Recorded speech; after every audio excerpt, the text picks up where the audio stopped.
Diana Robinson in the house. Hello.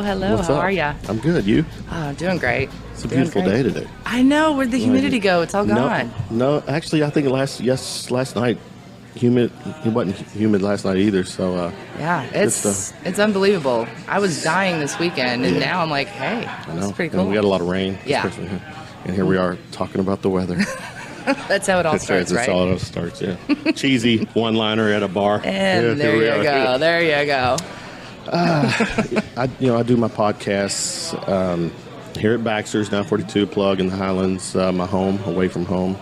Record on Tuesday nights. It's also Service Industry Tuesdays, and there's also a baby shower going on for the background ambiance of the podcast. But when I do my guest list, some people would call it stalking. I call it research because I'm a podcaster. I came across you, and we're friends, and just checking out the stuff you're involved in, and you're a blogger. Yes, I am.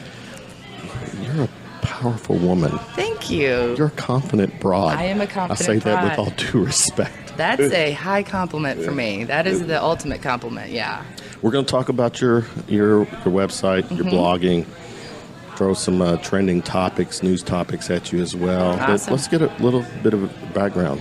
Oh. After you were born in a manger, what was the story then? I was actually born up in northern Indiana, about an hour and a half outside of Chicago, so I'm definitely a northerner.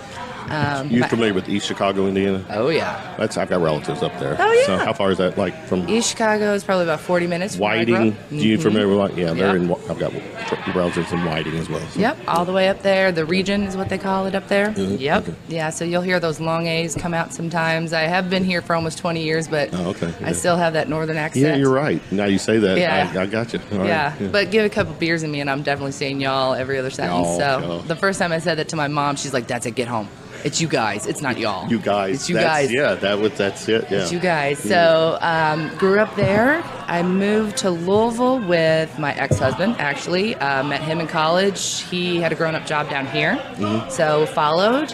Stayed married for about 7 years. And when I got divorced, there's something about Louisville.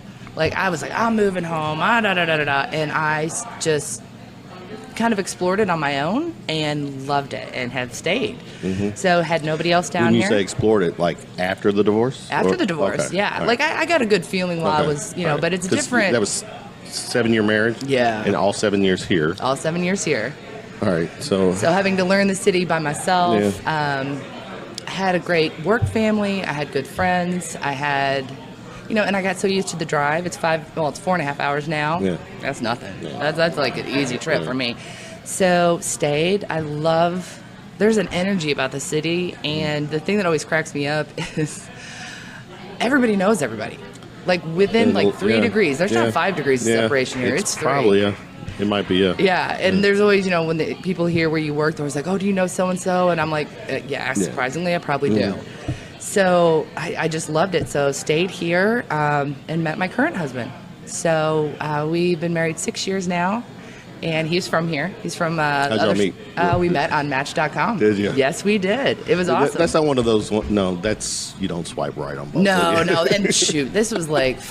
It's been a while. 9 years ago, 10 years ago. Before the swiping right, I guess. It was pre-swipe for me, so we were just on Match. And it was quite funny. My best friend actually lives here, too. And she met her husband. He lives in Charlestown, and very tiny town. She loved living in Old Louisville.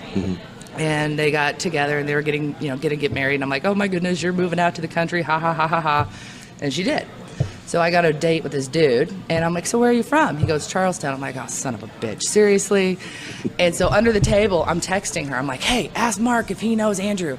And he's a man of very few words, and he said, "Yeah, he's good." I'm like, "Oh, that's huge. That's huge." That's a good story. So, so you had met him on Match, and then went on this date. We went on come first to date. find out that he was from. Okay. Yeah, very first date. It was at Clifton Pizza. No longer there. Love that place. Yeah, good. But had our first date and never looked back. Never looked back. Yeah, so it's been great. That sounds like a Hallmark story. It kind of is. Like, we met on April 9th. We got engaged on February 9th. We got married the following March 9th. It's crazy. You're giving me a cavity. I know. All that sweetness. It's ridiculous. We're really not that kind of sweet people, but that little part, yeah. All right. Fair enough. Yeah. All right. So that's getting you kind of caught up, getting us caught up with you here in Louisville. And you touched on the fact that Louisville, food, drink, music, don't really have to take a backseat to anybody anywhere. We've gotten such a foodie scene in the last 10 years. You can't beat it. The music that's coming, the Waterfront Wednesdays, everything that comes to the Yum. I mean, it's just great. You don't have to go anywhere. You don't have to go to Cincinnati. You don't have to go to Indy. You don't. It's all right here. I mean, you can, and you'll still get bigger and maybe better, or not better, more variety. Yeah, or more. I'll give you the variety. More, yeah, bigger and more. But you can get your fill here. Oh yeah, sure. Absolutely. One of the things you have is this website called theconfidentbroad.com. That's me. And the connotation with the word broad, it's out there. I guess depending on the context and the situation, maybe not so flattering. Oh yeah, when I told my grandma that's what I was naming this, she's like, "Oh honey, no, not broad." And I'm like, "But I am." And people always ask, "Well, where did you come up with that?" Where did you? A guy I worked with, we were sitting around talking. A bunch of the guys and I were sitting around talking, and we were talking about this lady at work, and they said she's a chick. I'm like, "Well, I'm a chick." He goes, "No, you're not." I'm like, "F you, yes I am." He goes, "No, you're a broad." And I'm like, "Oh, yes, I like that. That's definitely more of who I am. I'm a broad." Well, now I'm curious. Stop it. What's his definition of chick versus broad? I think for him, I don't get offended. I talk like a sailor. I drink like a trucker. I mean, I just kind of go with the flow, like Bette Midler, Mae West, like the old timey chicks, like just whatever. I don't have a lot of pretension. I say what I want. I say what I feel. You know where you stand with me. Do you have good beer burps? Oh yes. Especially if it's Miller Lite and some pizza. Oh my gosh. It is not good. It is not good. The first time my husband heard that, he's like, "What?" I'm like, "Yeah. How you like me now?" Was that before or after Pillow Talk? I think that was probably before. Yeah. I had to make sure. Are you worthy to stay around? Because there's a lot to handle. I mean, I'm a large Amazonian-sized woman. Like, this is not just. Yeah. There's a lot to deal with. Poor son of a bitch. Your personality is larger than life. Thank you. Safe to say? Yeah. Okay. Yeah. I try. Yeah. I try. That's you. Yeah. I could tell. I am who I am, and I've always been that way. That's be real. Yeah. Keep it real. It's too much. I always was never good at lying, and I always would forget what I would say. So it's just easier to tell the truth, even if it gets you in trouble. I learned that from my mother. She's like, if you lie and I catch you, you're in way more trouble than if you ever told the truth. You don't lie, you never have to remember. No, so I'm like, this is me, and it is what it is. On your website, too, stay in there, meet Diana. Bring it. Give me Diana. I am. It's hard when I had to write that part of the website. I'm like, I don't even know how to say who and how I am, because I just am. I'm very much. One of the main things that I want with that website is a place for women to come and understand that being who you are is all you need to be. So not what an Instagram post says or a Facebook. That's all bullshit, right? And we're going to talk about that shit. Oh my gosh, it's just ridiculous.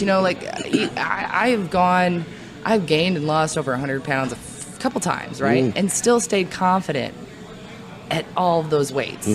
And it's because I just am who I am, and I don't feel the need to act or be or do anything else, because I'm very self-aware. I know my shortcomings, and I know, what I'm good at, and that's just me. So if I can help other women really dig down into who they are and love that, like people are always like, "Oh, I want to look like or be like." No, you should look like and be like you, because that's all you get. And myself, I believe in God, and I believe that we're all gifts. And if we try to constantly change or hate who we are, we're pretty much shitting on what He has created. And instead of embracing all of this diversity and all of this, just the magic of people, because if you're the same, it's boring. Like, who wants that? I want to see weird. I want to see crazy. I want to see loud. I want to see quiet. I want to see all the things. So if you're hiding who you are, you're taking a gift away from the world that could possibly help somebody else. Gotcha. So that's my goal, like just help women like rediscover and also redefine. Okay. Because when someone hears that, I call myself a confident broad, well, I am loud and I am, like you said, larger than life, but that's my confidence. And proud. Yes, proud. very much so. But that's not somebody else's, right? So confidence is not being loud and boisterous and center of attention. Like if you like being the wallflower and just hanging out and observing, do it and do it confidently. Don't let anybody tell you, oh, you should do this or be more. No, if you like to sit in the corner of a bar and have a beer and look at everybody and people watching is the best. It's fun. Especially if you're outside, sunglasses on, they can't tell you're staring. It's the best thing ever. Right. Just be you. And the more people who are who they are, the better the world is. Tell me the type of females who do approach you. What is some of their mindset, or what are some of the things that they're dealing with or going through? So a lot of the people that have approached me are at turning points in their lives. So I have a couple, like marriage, divorce, weight loss, weight gain, job change, and just not sure how to go about going to the next step. So all I do is ask questions and get to the bottom of things. When somebody, I always use a lot of my own shit as examples. So for a long time, I never thought I was really that smart. Well, and I had to think to myself, why is that? And I remember when I was little, someone said to me, I was like, well, I'm going to be president. And they're like, you can't even spell president. And I'm like, well, I can't. But, maybe I'm... and I left... But one day you'll be able to. I mean, and it's one of those things... Spell it. Yes, exactly. I got that one. That was like 4th grade, I got that one. But it was like, I let that be my narrative. I let somebody else control my narrative for a long time. Yeah. And so as soon as I was like, I may not be as smart, but I'm smart for... I've got skills. And we all have our own different ones. Like, I can't do math to save my life. Right. But I can speak in front of 800 people and be very confident and very comfortable. That doesn't surprise me. Ask me to do something in science, I'm like, I got nothing for you. But arts, I'm more of the, arts kind of side of the thing. Does E equal MC squared? Yeah, I don't know. It's on a T-shirt somewhere. I'm sure. That man with the funny hair. Yeah. He said it, and we'll go with it. Exactly. So, all right, walk us through once these people, and do you only deal 100% women? Mostly with women. You say mostly. So some? Well, some men have come and asked questions, and it's just more of a, well, why aren't you focused towards everybody? Well, they're not broads. They're not considered broads. Exactly. What would you if there's chicks and broads? What are guys to you? Label. God. Give me a couple labels for guys. Like the bros versus the guys. I guess is the best way. Bros. Or dudes. I don't even know. It's one of those things like when you see it, it's kind of like porn. I can't really tell you what it is, but I know it when I see it. That's how it is with a guy. Like I can't describe it. I love her.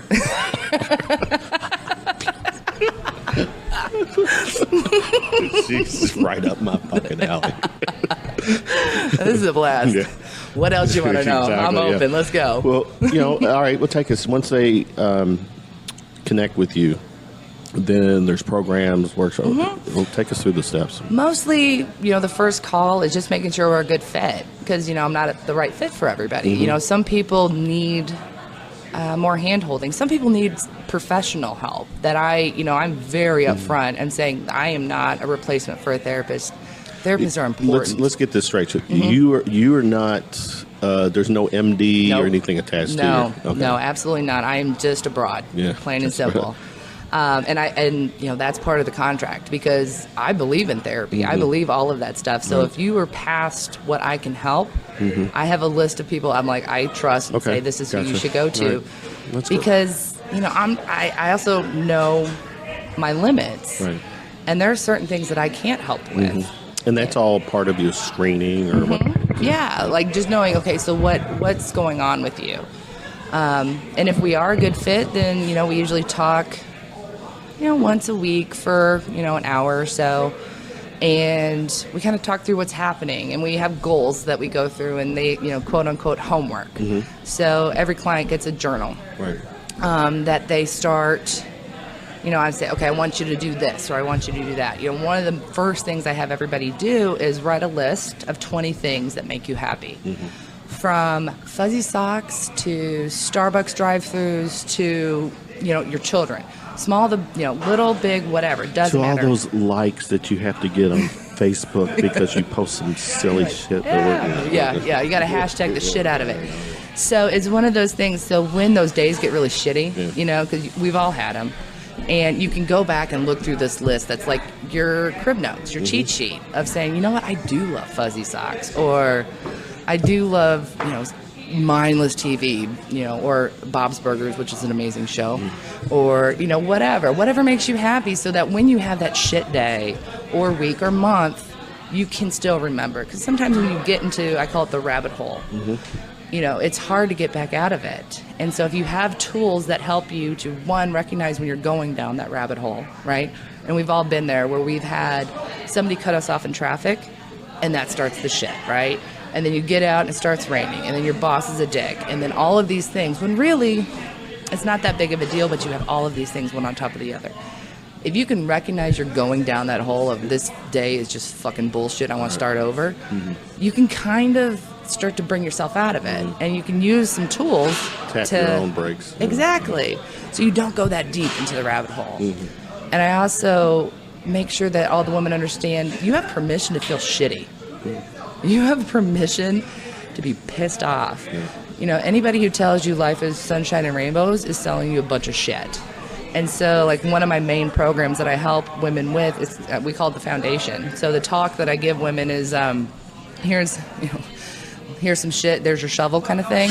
So, whenever you see that horrible footage of a hurricane and on the coastline, there's always that one house, right? There's always that one house that's standing, and you're like, how the hell? What's the foundation? It's the bones. That's a good point. So helping you get those foundational tools, right? Your confidence, your self-esteem, your self-worth, your self-realization, so that when that storm of bullshit hits you, you lose a shutter, or maybe, your roof blows off, but your foundation's there and you can rebuild. You don't have to start from scratch.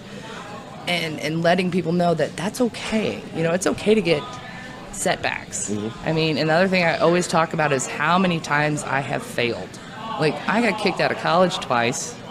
I mean, beer was way too much, my friend. I was getting ready to bring that up. Oh, my gosh. Beer, What was your what was your go-to then? Of course, I was, 18, not legal, so it was whatever they can give me. It was probably Natty Light or some nasty shit like that. And then I came down here and I got my degree. I didn't let it stop me. I got divorced at 27. And then I'm like, oh my gosh, I'm 27. I'm already divorced. No one's going to love me. And I'm like, wait a minute. That's bullshit. This asshole didn't.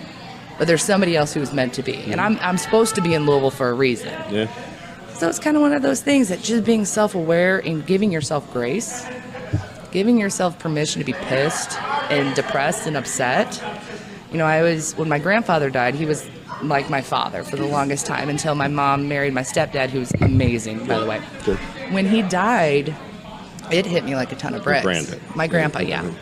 And one thing I would tell myself is no matter when in the day I just got devastated or depressed, you have this day. You want to sit on a couch and eat ice cream, order pizza, and cry your eyes out, go for it. Right. But when you wake up tomorrow morning, you're back at it. Yeah. Honoring your feelings and not trying to hide from them. That's my main thing. Just honor yourself and be true. Do you get road rage? Oh my gosh. So speaking of driving off, there was this woman, oh my gosh. All right, so we were already agreeing on something. Yes. Those damn women drivers. Oh, no, it's just this one. This woman. She was this entitlement. There is more than one, just for the record, but go ahead. This minivan mom by Lakeside didn't pull all the way into the spot. And it's not like she's waiting for her kids, because obviously if you're picking your kids up, they're old enough to be there by themselves. Why is your ass halfway out into my lane? I'm going to the gym. Right. And she's just on her phone. I'm like, Did you honk? Oh, honk, absolutely. Yeah, I'll yell at you with my windows rolled up. Like, I'm not getting into a fight at the stoplight, but I will definitely flip you off and honk my horn. Yeah. But I'm making sure I got an exit strategy as well, because there's crazy people out there. Just today, I'm in a drive-thru. And I'm one of those ones, and there's many cars in this drive-thru. And I'm trying to pull up to get my order, but I'm not close enough. Right. The car in front of me has already put their order and they're trying to merge in. Instead of getting closer to the car, which would allow me to come up, they choose to be at least 6 feet away. Like, and I tap my horn, and she's looking at me. I'm like, scoot up. Yeah. And she's like pointing, like, where do I go? I'm like, you have 7 feet, dude. Move it. all right. Yeah. Which happens, again, still be a woman. So I'm not picking on you guys, but, there's that. It just depends, but there's some dickhead drivers out there. I'll tell you what, man. The males are bad. Yeah. All right, let's. You do these workshops too. So you do one-on-ones and you do groups. Give me the one-on-one process. Or The one-on-one is what we discussed earlier. Getting on the call with somebody. All right, but you got the packages I'm seeing here. There's a 3 and 6 month. So it just kind of depends. Yeah, it's the same. It kind of depends what they're trying to get through. Sometimes this is going to take 6 months. Or it may only take 3. I'm not going to take somebody's money for 6 months of what we can get through. It's just like, that's not what I'm in it for either. When I thought when you were mentioning it earlier, it was part of the screening, but that actually is part of the one-on-one. Yeah. And then you do the group workshop. Yep. Zoom calls, which I love that app, by the way. Yeah, it's really great. Yeah. You can get on there. Do you use the video or just the audio? It depends if I did my makeup that day. No, I'm just kidding. Yeah, I do the video because I work full time and I usually go to the gym. So and then when I get home, I'm like, I'm not putting on makeup now. So I look like a hot mess express, and I'm like, I am who I am, and you all know that. So you just get down and we talk about things. One of the big workshops that I do is about fear, and people. And it sounds weird. Fear of everything, anything. Okay. If you're going through life and you're like, oh, I'm afraid to do this, why? So I think fear is 2 parts. There's self-preservation and there's self-limitation, right? So fear is a good thing if you are walking in 6-inch heels on the edge of the Grand Canyon. Of course. You should be afraid that you're going to fall. Yeah. But if you're afraid to wear 6-inch heels because someone thinks that you're already 5'10" and now you're 6'4", or whatever the math is there, then, and someone's going to judge you, well, that's self-limitation. If you think you can rock 6-inch heels, go for it. I can't because I fall. But, and really recognizing which one is it. And it's, fear shouldn't be something that you fear in itself, right? Like, oh, I'm scared to do that. But why? Why are you scared? And really get into that. And if it's, and it's typically something that they've either learned behavior or very something much. Experience. And how much? That's a good. I'm glad I just brought that up. How much of when you're addressing these people is based on just learned behaviors? I would say 80% is learned behavior. And it's stuff that I even have to deprogram myself.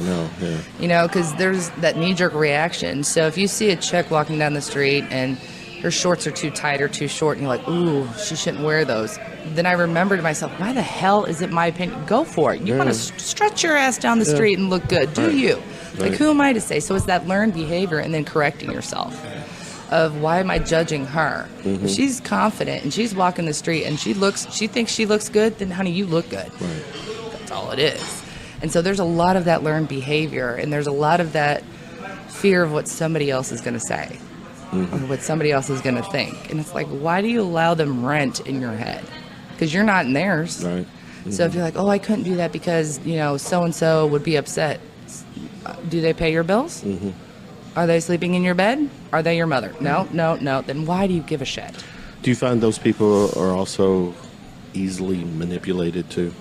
I think some of them want to please people because they really, truly want to feel a full experience. They want to be part of things. So I don't think it's easily manipulated, but I also think they like people to be happy, and they put other people's happiness before theirs, and that has become the status quo. So if I make sure, Mary is happy, well, I'm okay if I'm not quite that happy. I don't think you should sacrifice your own happiness for somebody else, because would they do that for you? There can be a compromise. Oh, yeah. Oh, yeah. Because don't get me wrong, there's times that I want to do something and I know my husband, has something other planned, and I'm like, well, it would make me happy if I could. Then I'm like, well, you know what? It would make him happy if he could. So this isn't that important. So let's do what he wants to do, because he does that for me. That's what a relationship is, that give and take. And if you have a relationship where you're constantly sacrificing your happiness, It's not a I'm relationship. starting to get nauseated again with this whole give and take thing. All right. All right, what else do we want to get into? Well, finish up with the workshop. You do the Zoom, but is that how you only do the workshop? Or Pretty much. Excuse me, the group? Yeah, I do have a monthly meetup that we do. It's called the Conversations in Confidence. We have it where I pretty much set, the first one was about fear.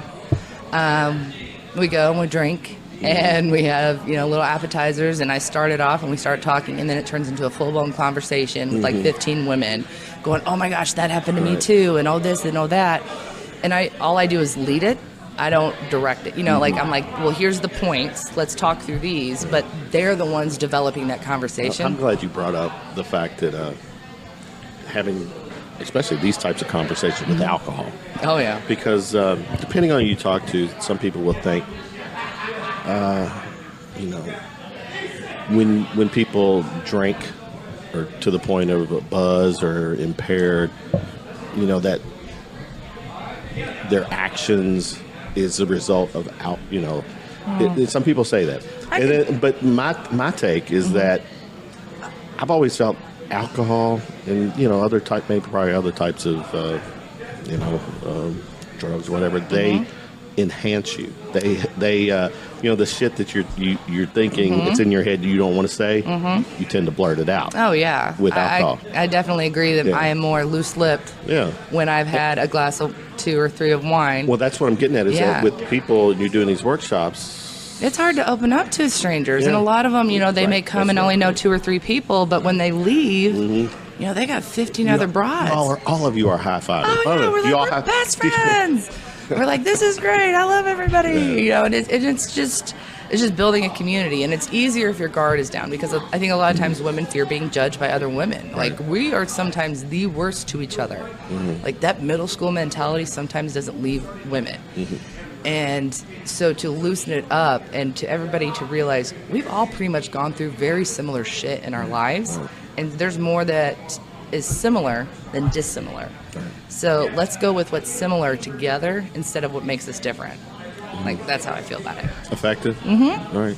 I think so. No, I think having you as the running the show, I think you could probably bring out, I like to. I like to see other people have that, wow, oh my goodness, someone will say something that resonates with them and you see it in their face. And that, I've never done heroin, but I'm assuming that's like the high, like you're like, oh, hell yeah. She just had a little tiny breakthrough and her day tomorrow is going to be so much better for what this other woman just said, because they realized it's the same thing. We've been through the same thing. And that's what gets me off. Let's just be realistic. Well, one of the things, but that's one of the things, in my business that I just love is seeing those breakthroughs and women going, oh, hell yeah, I'm not the only one. Right. I like that. I've made a mental note. Somehow, some way, you and I are going to hang out and bring your husband, whoever, some beers. I want to hang around with you after you had some alcohol in you. It gets nuts. It gets a little crazy because then you just throw some type of topic out. I'm like, and he's like, oh my God, calm down, because he and I are very opposite in that. He's very reserved, and I'm the. You love conversation. I do. Yeah. I do. I always find a friend wherever I go. I'm the same way, and one of the reasons why I do a podcast is one, obviously the conversation. I feel confident that I know a little about a lot of things, so I'm always wanting to find one of those things and just talk about it. Oh, the curiosity is that just is amazing to me. I love curiosity because I don't know. Yeah. And I want to learn. And I want to, even people who have opposite views of mine, like some of those are the best conversations. Exactly. Like I had a dude in college that we were really good friends. And like I said earlier, I'm very religious. He was an atheist. We had the best conversations. Actually, those, my two of my favorite topics, religion and politics. As long as you're respectful about Bottom line. That's it. Because you're not going to change my mind. I'm not changing yours, but I want to understand where you're coming from. Like, I'm not trying to change anybody's mind. I'm just saying this is where I'm coming from. If you dig it, cool. If you don't, at least respect where I'm coming from. That's it. And so, he was like a full-fledged, huge atheist. the whole 9 yards, and we had great conversations, and I loved it. No, and over some beers too. That was even better. Even right? better. Because you're drunk in college. So even after how many beers do you have to have where you go, that ARC thing, that probably didn't happen? Oh, none. Okay, none. just I'm not that far. Sure. It's for me. It's not literal. Great stories. Yeah. Oh, and that's the thing. I think they're guidelines, and I think they tell a story of how to live your life. But I also don't believe there's too much in there that's been there for too long, right? And things that were laws back then would never be laws now, and so you can't translate it. But you can still take what the lessons are. You know, the 10 Commandments, cool.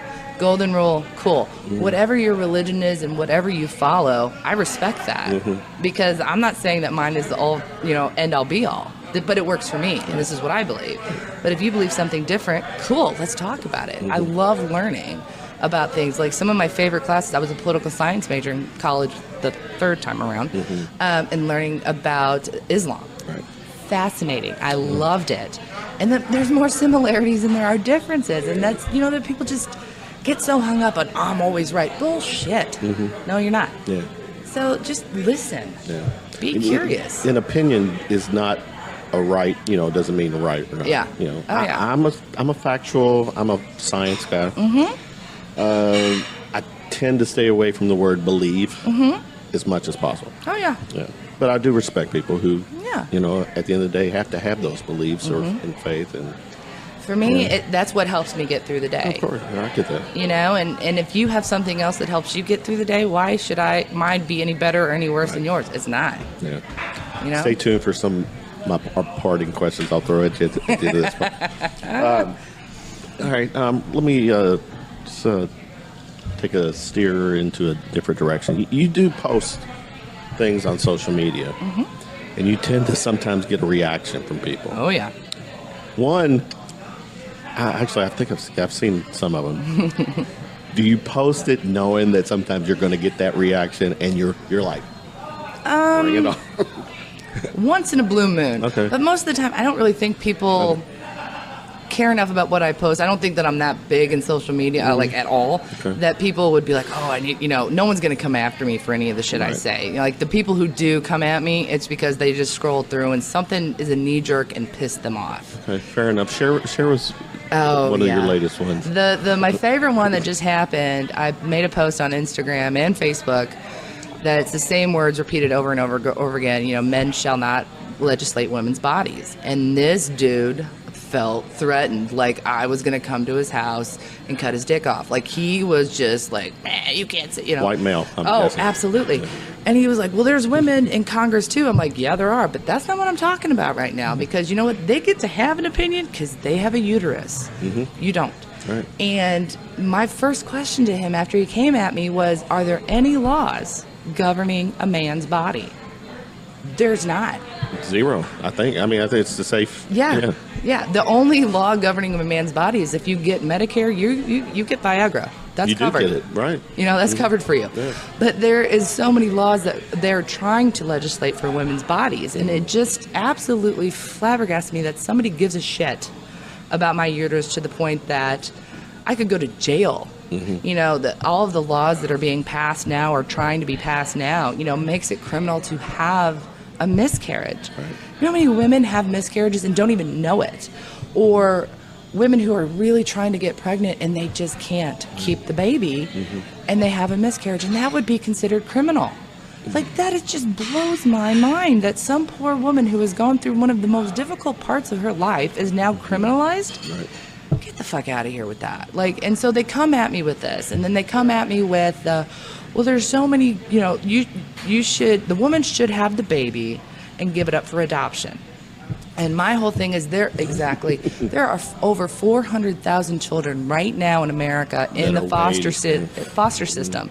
Once they're done, okay, maybe talk to me about that. Exactly. Until that point, shut up. Because the people who are so passionate about this, and I can almost understand the religious aspect of it. Well, that's where I'm going to go. I'm going to bring that up because I am. It's very, for me, it's also one of the things is I'm not here to judge you, and the only person who can judge me is God. Right. So I am here to love thy neighbor. Like I'm more of a New Testament, like that Right. instead of the fire It and is, brimstone. yeah, right. And because it is a very hard conversation because people are like, well, how can you believe in God in this? I'm like, because God put all of this here for a reason. And what these women go through is nobody else's business. And for me the thing that drives me the craziest about everything is they try to paint it with one paintbrush. And you can't. No. There are so many reasons and situations, and they talk about the late term abortions. I'm like, you aren't understanding what a late term abortion is. It's not I'm like, 7 months pregnant. I just I'm like, changed my fucking exactly. mind. Yeah. No, and it's you have an ultrasound and your baby has no heartbeat, and you're 7 months pregnant. Or something some terrible that's going to potentially happen. Exactly. If she carries it, then she's at risk. Exactly. Or the So mom's at you risk. cannot paint everything with a brush. The same brush, I should say. So that's what drives me crazy. And then people, I'm religious, but then they find out I'm actually going through IVF. And they're like, how can you be pro-choice and go through IVF? Because it's my body, not anybody else's. Right. And I'm not going to ask a woman to go through a pregnancy for me to get a baby. Right. No. If that's what I want to do, it's called surrogacy, and she's going to get paid very well, and she's going to approach me saying, I would like to do this. I'm never, this is not The Handmaid's Tale. Right. It's disgusting. So don't tell you just can't tell a woman what to do with her body. And typically, I want to say it like with Alabama, they passed their abortion laws, and it was a group of old white men. Exactly. How many of their mistresses have had abortions? Well, that's the other thing, too. Exactly. That shit happens. Oh, That's all not, the time. Yeah. All the time. And it's not the rich people who aren't going to be able to find someone to have an abortion or give them an abortion. They're going to find that. Oh, yeah. It's the poor person who's going to have to go to the back alley or take some herbs or do these things that are not safe. It's not the rich people. I know. They're not going to suffer for this. And to be quite honest, I'm pretty well off. I would not have to suffer. I more than likely could find something, but somebody else can't. And if I sit here as a woman and say, well, it would never happen to me, it could. Yeah, don't say that. Exactly. Or it could happen to a friend of mine or something like that. And it just boggles my mind.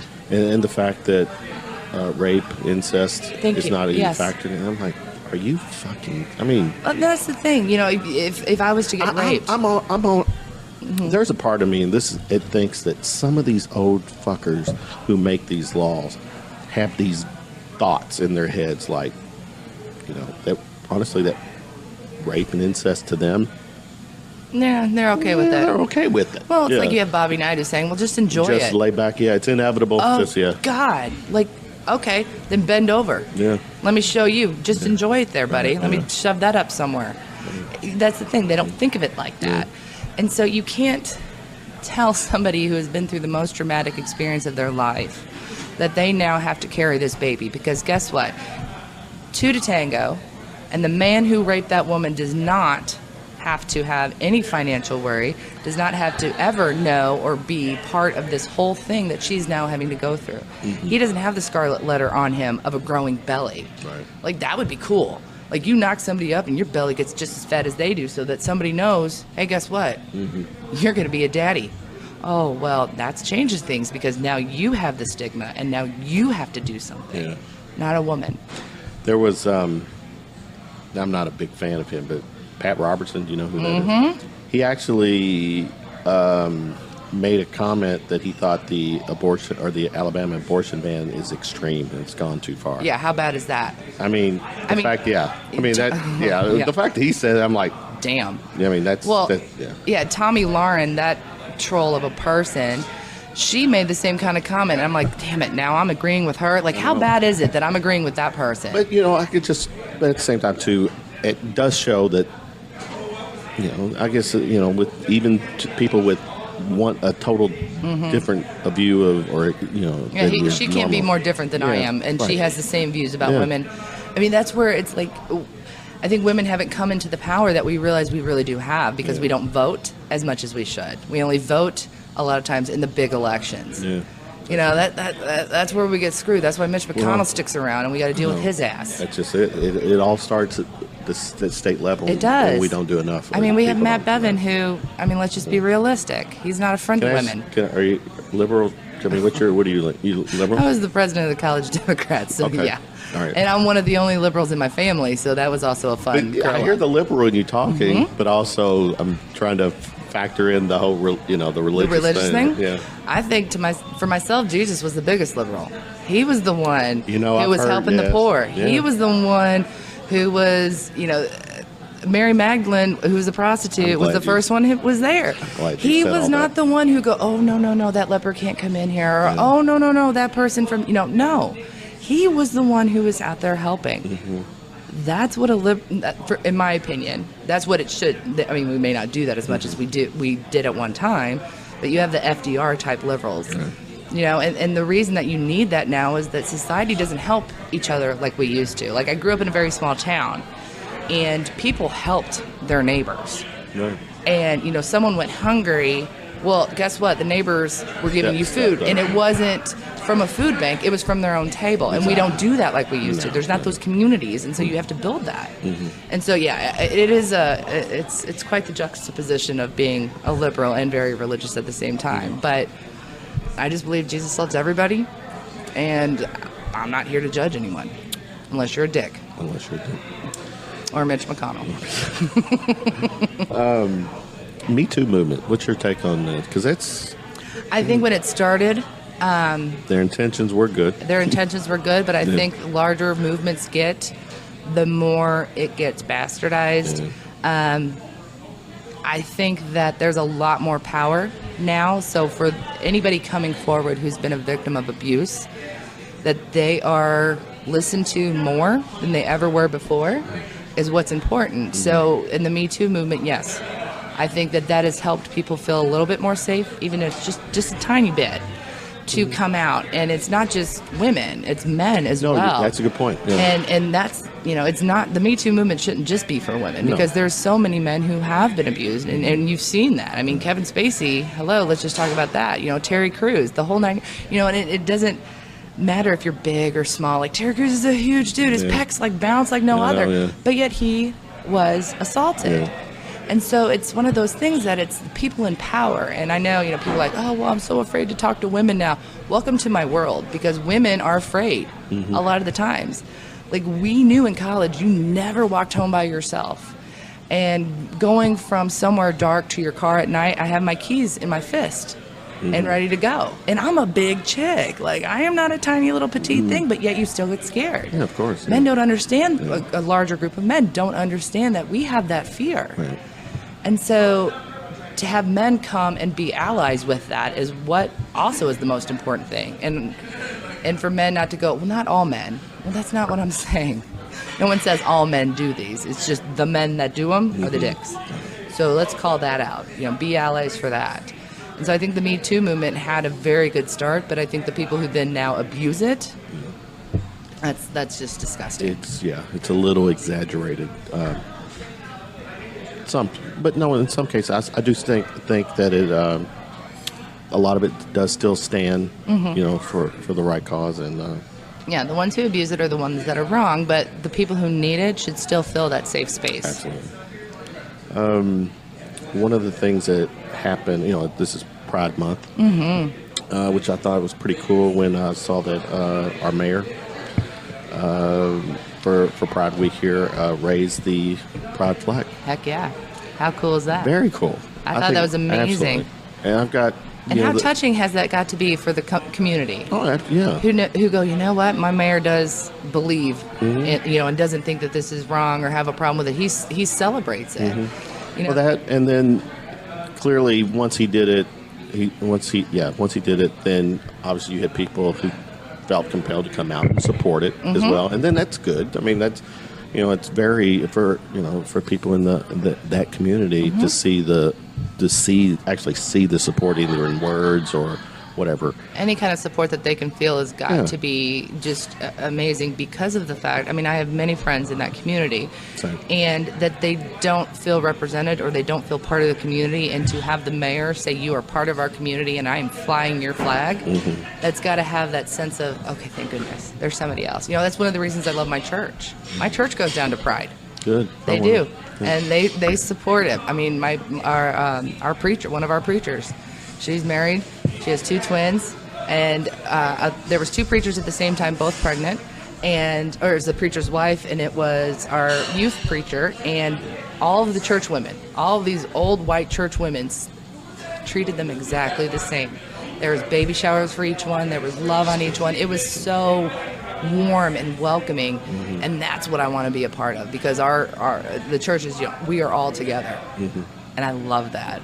And y'all don't talk a lot of Old Testament stuff at that church. Our preacher is amazing on how she preaches like that. She'll bring that in, but it's not in the fire and brimstone and you're going to hell. Like she's amazing. I just love my church.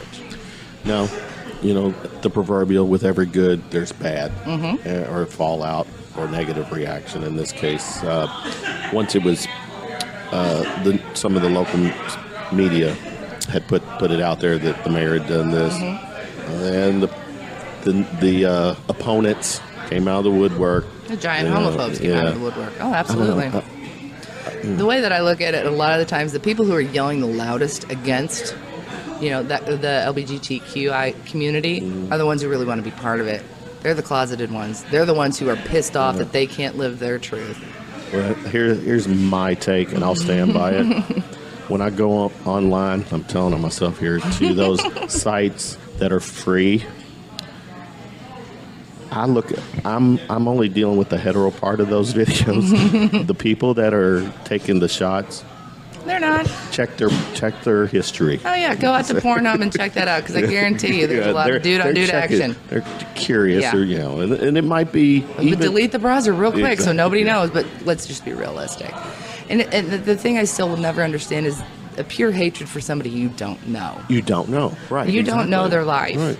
So if you, and why do you care so much? Like, you're not hurting anybody else. Let them do what they want to do. Who gives a shit? Because I'm allowed to do what I want to do. I'm allowed to marry who I want to marry, and I would never feel attacked walking down the street holding my husband's hand. But they do. I can't imagine that.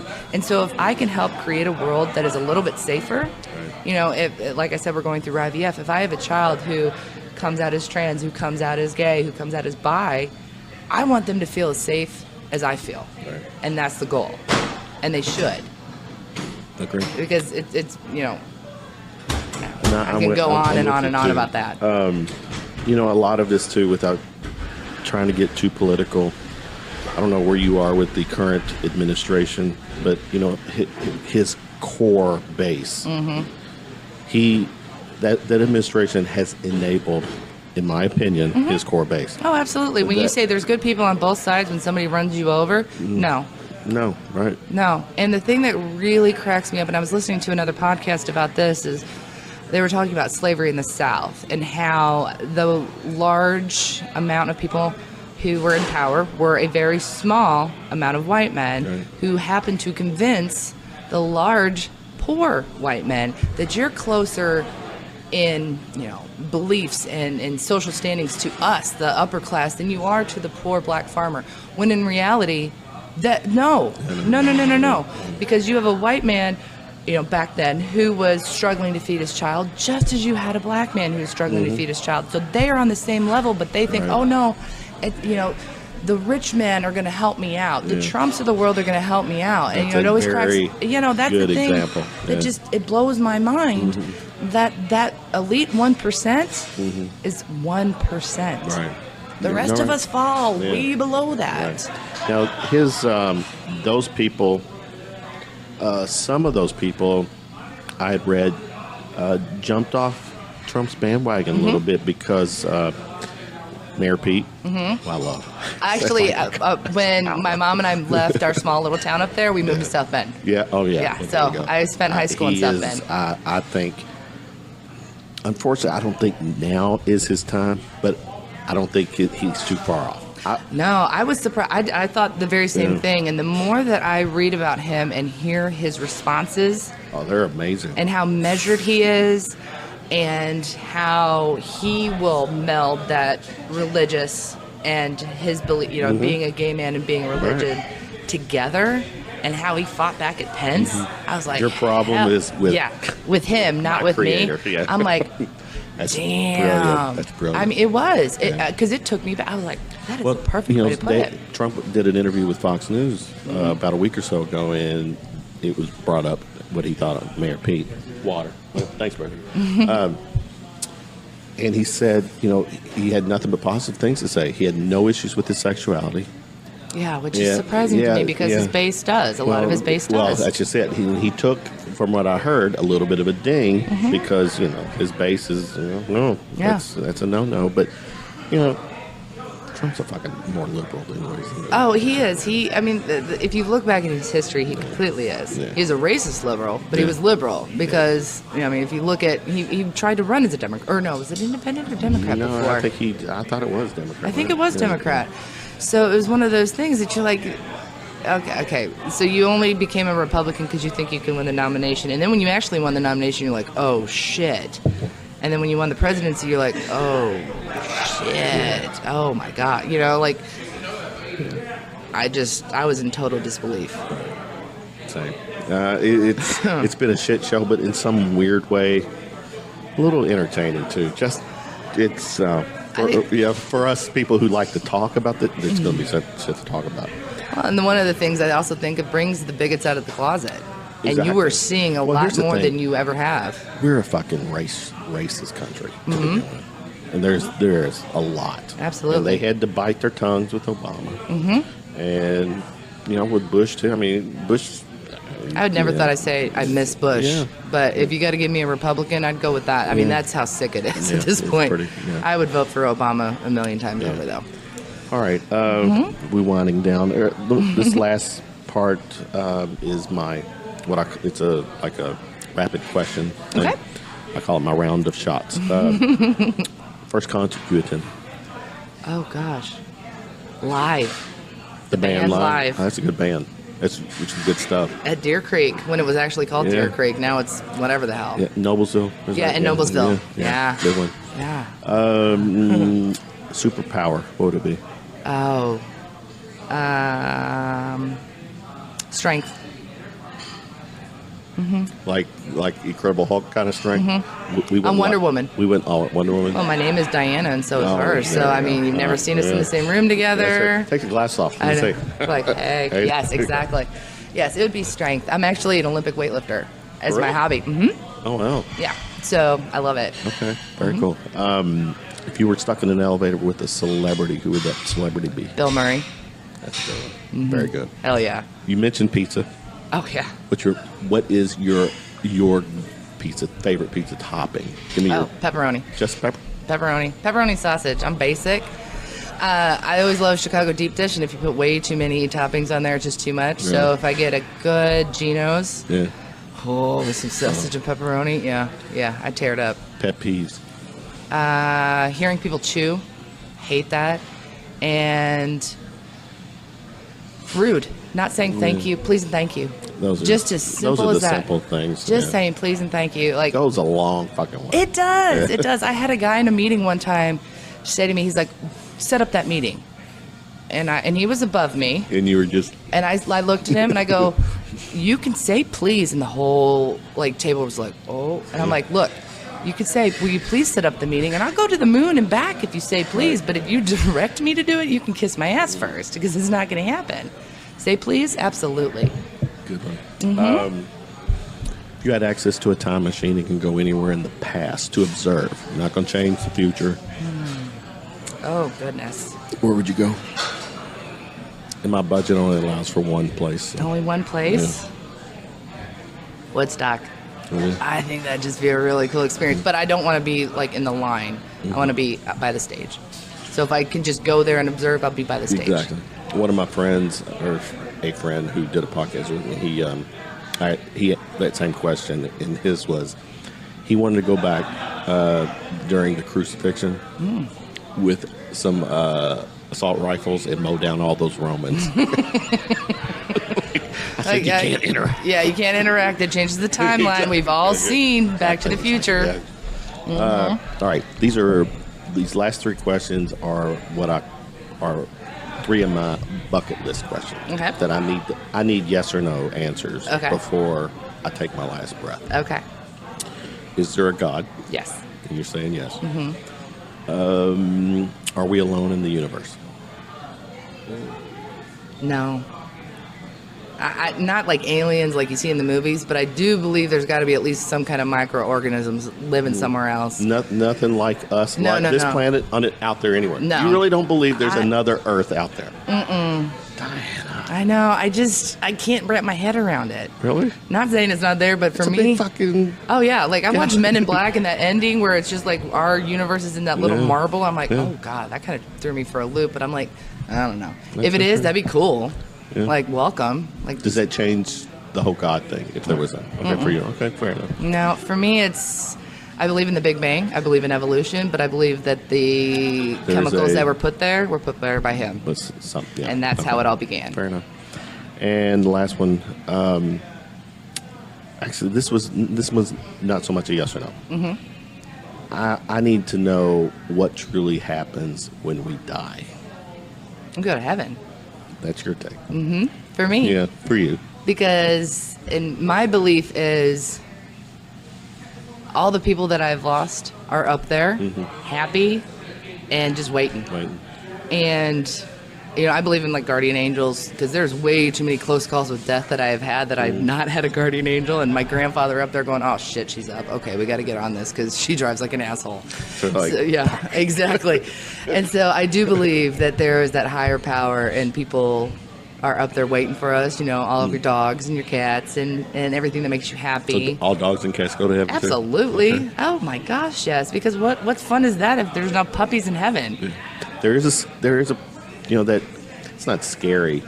I think it's more of the notion that what if once the flip switches, that's it. Yeah, I don't. In an instant. I have been thinking of that too, and again, I'm the whole agnostic, and I'm like, I'm not, I don't what I believe in and don't believe in.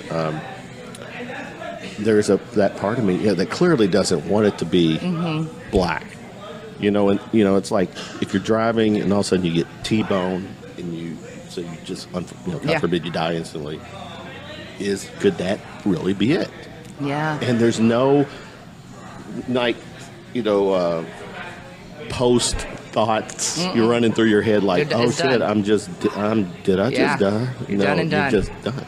I think a lot of religion for And you me, don't, but you won't know it. right? And, yeah, but that's see, it. for me, there's a comfort in living, knowing Yeah. that this isn't it. Yeah. This Okay. is like level 1 through 10 on Mario Brothers, right? And I'm getting to the castle someday, and it's gonna be epic. All right. And yeah, I because somebody had asked me that, like, well, I believe that there's nothing after you die, and I'm like, that makes me sad. Ricky Gervais, comedian, had a very interesting He's take. funny. Yeah, I love him. He says when it comes to religion, if you did not teach anyone religion until they were 18, 20, young adults, would they have the same? Not teach them, introduce them. That was the word. Because teaching is that learned behavior, Yeah. interpretation. But if you give them the Bible, all this, and let them at that age read this or gather this information, how would they react or be receptive to it? Well, I don't know, and that's a really good question Yeah. because for me, And he didn't actually. He didn't answer it. Yeah. To him, he has his own take because that's who he is. But he's like, throw it out there. I mean, it's an interesting question because I know I left God for a little bit. When my grandfather died, I was pissed. I had worn a cross that my great grandmother brought over from Holland for 24 years. I wore that, and when he died, I took it off. I did not go to church again for years, and I was pissed. And still believed in him, but we weren't talking. And so it took a realization, and it took me coming back to it to really have the faith that I have now. Because I was raised in it. I mean, vacation Bible school, catechism, Sunday school every Sunday, the whole 9 years. We read Bible stories after dinner, the whole 9 yards. But we were also always allowed to question. Right. So it was never, well, this is how it is. Because my biggest thing, I always got in trouble. I'm like, where are the dinosaurs? because I believed in dinosaurs. Those aren't in the Bible. Yeah. How do you explain Adam and Eve and how they go from two? How I always had the questions, and the questions were wanted. You know, every picture you see of Eve, she's got a belly button. Mm-hmm. Yeah. Oh, yeah, and I honestly think Adam is the one who ate the apple because he's got an Adam's apple, right? Exactly. There you go. It's all your all's fault, not ours. It's not women's fault, damn it. We just get blamed for everything. All right, we were agreeing on everything up until that last day. Share with people, we shutting this down, how people can reach you on social media and attack you and all this, or agree with you. Yeah, both is great. Instagram, A Confident Broad, pretty basic. Same on Facebook. My website is aconfidentbroad.com. You can find me there. We have a meetup the second to last Thursday of every month. We try to have a meetup. I post about that on both if anybody wants to come. It's just a lot of fun. This has been fun. Yeah. I love this, man. We got to do it again. Well, I tell you what, we'll definitely do it again, but we got to make one night happen where. Absolutely. Yeah. If you're into music, yes. Yeah, well then I've got lots of music friends. So let's go for it. I love it. The local music scene. Yeah, I used to date a musician, so hell yeah. All right. I was actually on his album. Bad. Part of the chorus part of it. We'll have to talk. Oh my god. Yeah, you could hear me for 2 seconds. I'm like, oh god, that's not good. That's hilarious. Thanks again. Thank you so much for having me. All right. All right. You were fucking amazing. That was fun. You did. That was good. Really I good. liked it. That was really cool. Oh, absolutely.